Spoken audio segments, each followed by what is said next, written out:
Hello everyone and welcome to the 615th edition of News in the English language on Canal D International, and we begin with our top stories.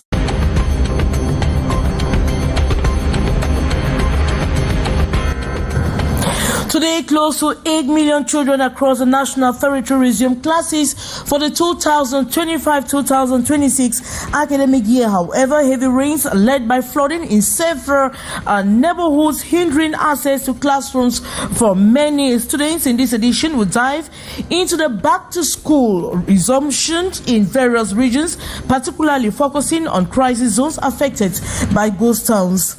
And we explore the newly dedicated awards gallery of Sir Dr. Tumfor Barrister Nico Hale, now open to the public. The gallery showcases the accolades of a man who has devoted his life to the crusade for peace. Those are major stories. Details right ahead.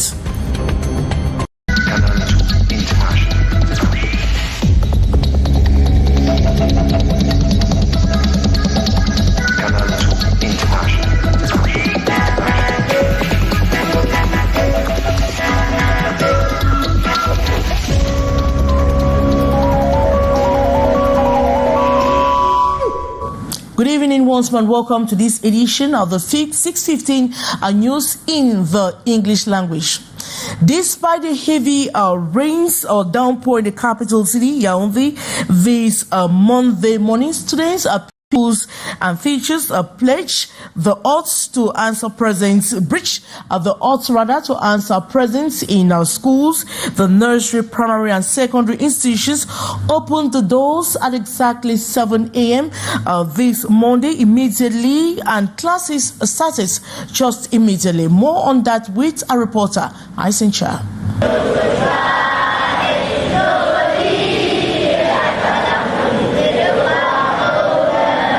Take-off effective here at the government primary school Etudi Yaoundé as teachers and pupils stormed the campus at 7 a.m. despite the heavy downpour. The picture is not different in private schools across the city.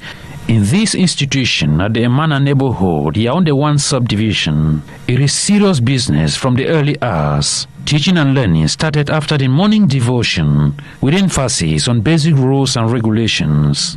Yes? Not pollute the air of the class. Good. Avoid it. Is that clear? Yes. What else again? The academic year started successfully, and we are very happy because most of our children are back, and the new ones that are coming in are going to experience a lot of new beginnings. And there are many things we have put in place to ensure that our children will live here satisfied. And in this nursery and primary school, Etukube Yaoundé 6, the pedagogues are fully at work with effective lessons dished out. They have already started with the lessons, welcoming their children, trying to find out whether they have exercise book, whether they have jar, pen, this and that. But it was not easy because we have a rain that disturbed. We are excited because the beginning is quite encouraging. For the children, they are there, even though some of them are still behind, but we are trusting that before next week, they will come and join us here. The objectives clearly defined by the various school administrators from this day one of the academic year. We are ready to ensure that the children are secured, and we are always at the forefront of giving the children the best we can offer here at Bilik Emana. And we will love that our children should have the quality education this year and be great leaders of tomorrow. Everything is set. All the teachers that were programmed for today, they are there. They are ready to start without any problem. So we are ready, and I want to assure you that this year, Honor is going to do it again. We had very good results. It's just because of planning, good planning. We had good results in the online level, in the advanced level, and we are hoping that this year, 2026 GCE exams will be okay.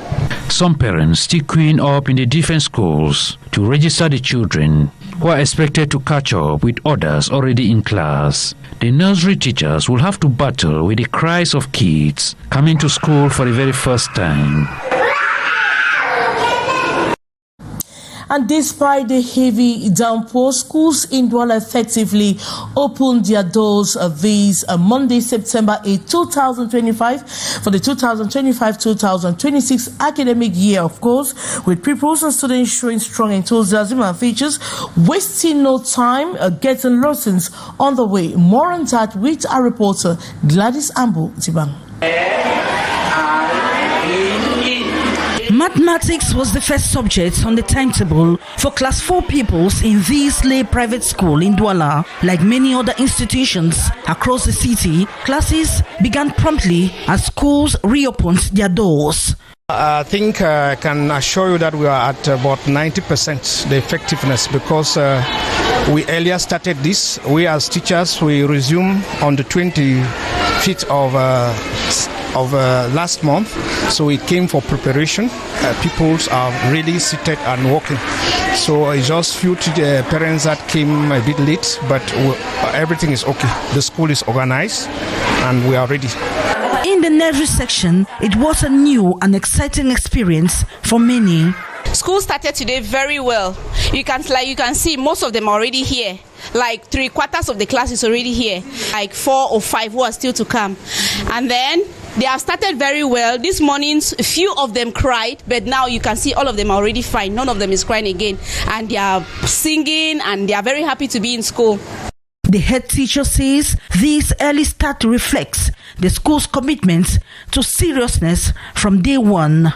From the first day, we start preparing them. The teachers know, because our aim is to have 100% in the first school living and 100% in the common entrance as usual. Classes starts from 7 a.m. and end at 3 p.m. Effective classes. We start preparation for the first school and the common entrance as from today. And that is our secret. Meanwhile, the morning's heavy rains did not deter pupils or staff. Many showed up on time and ready to learn, a strong signal of determination as the new school year takes off. And a nervous energy filled the air today as Form 1 students embarked on their first day of secondary school, dressed in the brand new uniforms and coaching new timetables. They navigate on familiar corridors with a mix of excitement and apprehension. Let's watch this report that focuses on Form 1 students. Itching to copy their timetables after a difficult search for their classrooms, these group of children, all Form 1 students, began their first day of secondary school full of excitement and curiosity. Dressed in bright new uniforms, they radiated energy and hope. This is my first time in this school, and I feel happy. That's my brother is here. I feel good. I was not afraid. I feel like very happy. Some recounted to me how they barely slept on Sunday night. Fear and anticipation and the unknown kept them awake. I got up at 5 o'clock. I did my things. I washed the plate. The thing I was supposed to do, I did it. I woke up at 4 o'clock. I first sweep my floor before wash. And I take my bath. I welcome my small brother. The first stop was a devotion ground, a moment of calm before the storm of settling in. Though young and new to the setting, many grasp the morning's core message on discipline, an anchor for the journey ahead. That we should respect the national anthem while making the flag to go up. As they sat in classrooms, eyes wide and ears alert, these Form 1 students shared their dreams. Start right here on this very first day of secondary school. Dream is that I should be excellent for the Cameroon. I should be helpful. I should pass well. I should be the first in school. I want to pass just the first of my class. While some brimmed with excitement, others stood quietly, still wrapped in doubt about the unknown, about making new friends, about what this next phase will bring. And in Douala, the beginning was particularly emotional for the first time pupils. Many were stepping into classrooms for the very first time, while some adapted calmly, others struggled to separate from their parents. Our reporter, Saleh Asharifa, tells us more.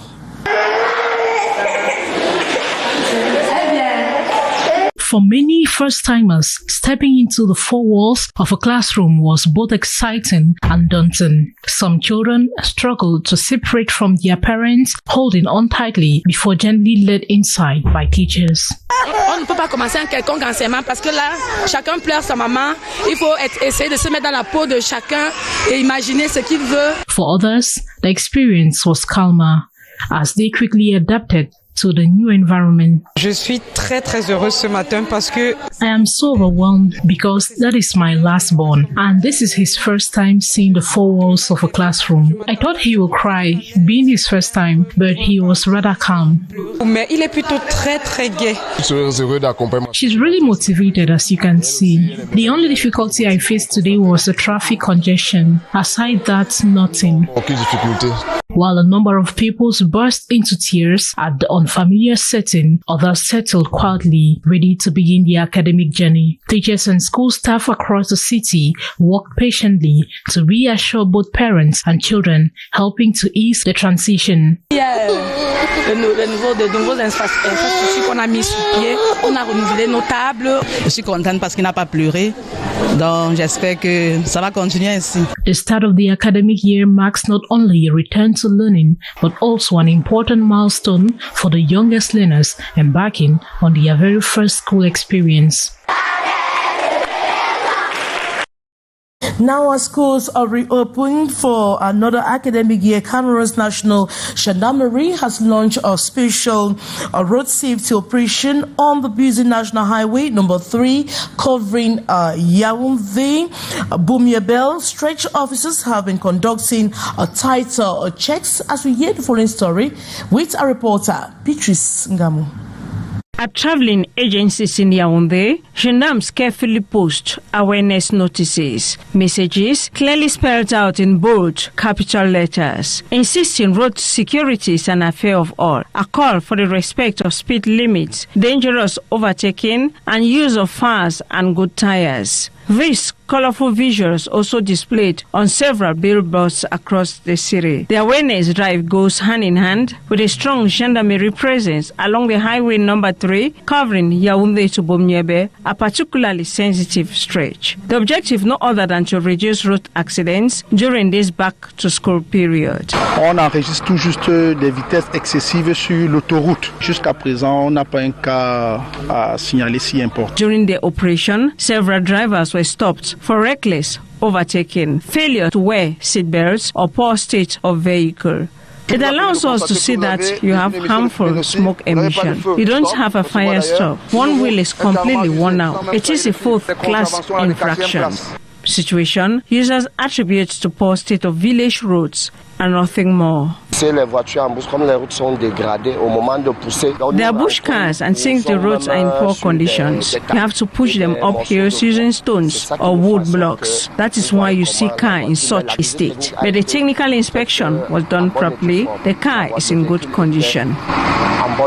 In most serious cases, offenders have their car license confiscated. This far, the National Gendarmerie noticed a positive trend. Most road users, especially the interurban transporters, are increasingly adopting safer habits while driving. Les pneumatiques, la vitesse, on n'enregistre pas. Ça se passe déjà très bien en amont. C'est que nous encourageons. It is a prevention campaign. Law enforcement officials hope will ensure a smooth back-to-school season without any major or deadly accidents.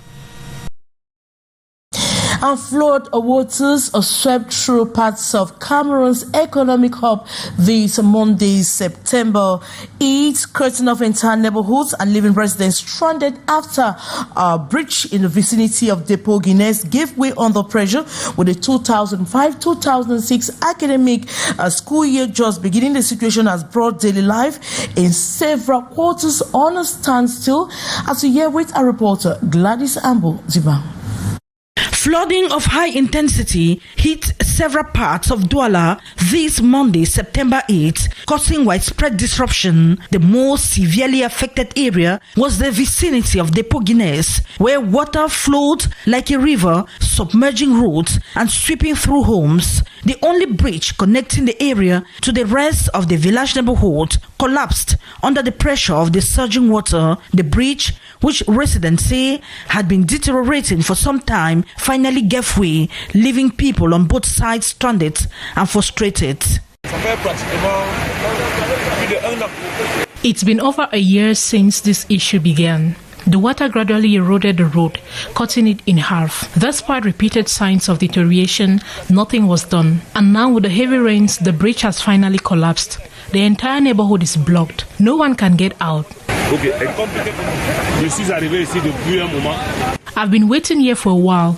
I came to see someone, but now I'm stuck. No one can cross. It's been hours like this. The bridge clearly can't handle situations like this. People are really suffering. In the absence of any official support, local youth stepped in to help. They stretched a rope across the water to help people cross. Holding on tightly, residents made their way across the current for a token fee of 100 francs CFA. It became the only viable means of passage throughout the day. I've been stuck here since 6 a.m. trying to cross. To get through, I had to pay 100 francs for help. Honestly, it's terrible. Amongst the stories that highlights the danger, a bike rider shared how he nearly fell into the flood waters with his 8-month-old baby on board. I almost fell with my wife and 8-month-old baby yesterday here. My wife called and said the water was already rising. When I arrived, 2 motorbikes were stuck, all with children. If something had happened, people would have blamed witchcraft. But the real problem is this broken bridge. It was not just the Depot Guinness area that was affected. Similar scenes played out in the Bonapriso neighborhood, where flooding reached levels that brought traffic to a halt. Cars and motorbikes were unable to circulate as the roads became waterways. It's deplorable, and believe it or not, it's even better now. It's deplorable. Earlier, the flood was so intense, vehicles couldn't pass. Honestly, if gutters were cleaned regularly, we wouldn't be in this situation. Even the main road in Newbel is underwater. In Brazzaville, residents struggled to move through their quarters. Schools in the area were hit hard, especially as it is the first day of the new school year. Students remained trapped indoors, unable to step out, even for break. I will now take you to the southwest region of Cameroon, where ghost town phenomenon casts a shadow over the back-to-school season, with roads early quiet due to Monday ghost town and additional restrictions in Boya, known for its legendary hospitality. The atmosphere was sudden or subdued as stores remained closed and military personnel implemented security measures. The institution showed resilience at government Balingwa High School. Moliko, principal Cecilia Lyonga Limunga, along with some staff members, braved the heavy rains to welcome students for the new academic year. Same ambience at Government Technical High School, and despite the ghost town impact, students continued to arrive for admission. Security personnel were visible, but the streets of Boya remained largely deserted. This is full. The students are there, teachers are there, classes are going on smoothly. Those who are not registered yet are doing so at the level of the bursary, and the administrative staff is equally present. And we take you to Bamenda in the northwest region of Cameroon, where schools have remained shut this Monday on the first day of the 2025-2026 academic year in the most parts of the northwest region of Cameroon.